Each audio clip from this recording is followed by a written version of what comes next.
Sometimes we actually wanted to hide Docker or menu bar in macOS. So today I wanted to show you how to do those two things. Let's look at the first one, how to hide Docker in Mac. So there is an option, there is a shortcut key in Mac to hide the Docker.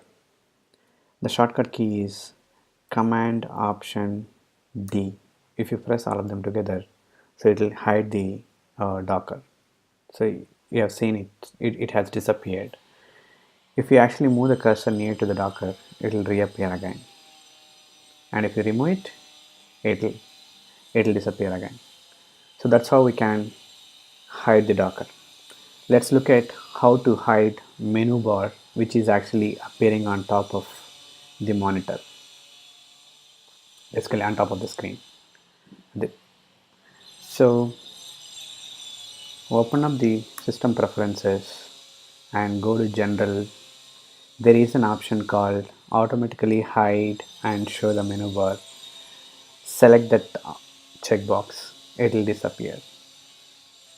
So similar to Docker, if you actually move the cursor near to the menu bar, it'll reappear again. If you remove the cursor, it will disappear again. That's it.